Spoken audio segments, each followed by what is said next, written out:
Okay, the last one we're going to look at is example 4 on page 124. Now, example 4 is a word problem, and lots of times we look at a word problem and we freak out.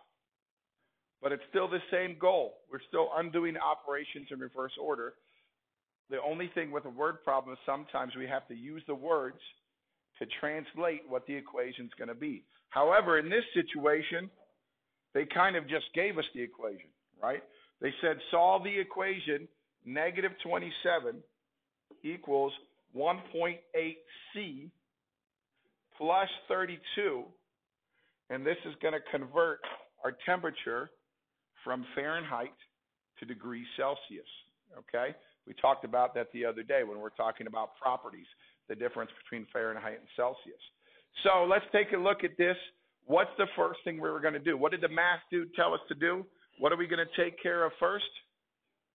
Bianca? All right, we're going to take care of the addition and subtraction, correct. So we're going to subtract 32.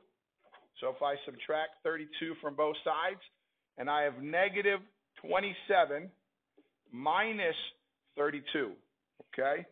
What is that going to give me? Very good. Negative 59, and that equals now, because this canceled out, 1.8C. All right? Now, how do I get the C by itself? Divide by 1.8. I have like a number. I've got like a decimal. I divide by that coefficient, which is 1.8, and do that on both sides, and that leaves me with C.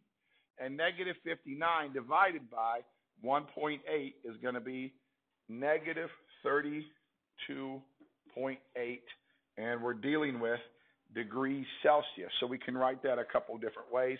One way is negative 32.8 degrees Celsius. All right? And according to this problem, that's the lowest recorded temperature ever in Chicago. So negative 59 degrees Fahrenheit is the same as negative 32.8 degrees Celsius. So the only thing different about the word problems is you have to read that paragraph. You have to try and comprehend what they're saying. In this case, they actually gave the equation to you, so simply solve it. If they don't give you the equation, try to figure out what it is. And make sure when you write down your answer, you use whatever units that we're talking about. In this case, it happens to be degrees Celsius.